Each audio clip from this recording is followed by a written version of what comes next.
Asian কাপের মূল পর্বের প্রস্তুতির জন্য নারী ফুটবল দলের জন্য দুটি প্রীতি ম্যাচ আয়োজন করে বাংলাদেশ ফুটবল ফেডারেশন বা ফুফে। সেই লক্ষ্যেই শুক্রবার স্বাগতিক থাইল্যান্ডের বিপক্ষে মাঠে নামবে আফিদা ঋতুপর্ণারা। এই ম্যাচের মধ্য দিয়ে প্রায় 3.5 মাস পর মাঠে নামছে কোচ পিটার জেমস বাটলারের দল।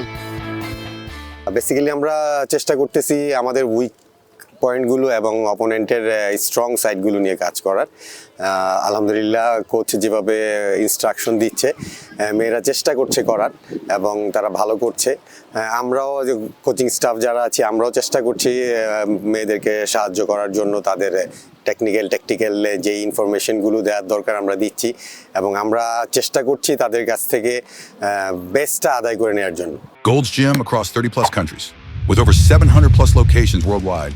Train anywhere, belong everywhere. 2026 সালের মার্চে অস্ট্রেলিয়ায় অনুষ্ঠিত হবে এএফসি নারী এশিয়ান কাপ।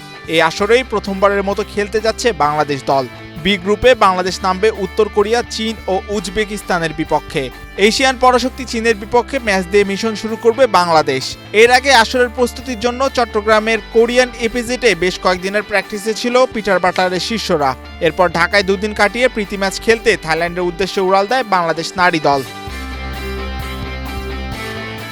মাহিউজ্জামান, বাংলাদেশ প্রতিদিন।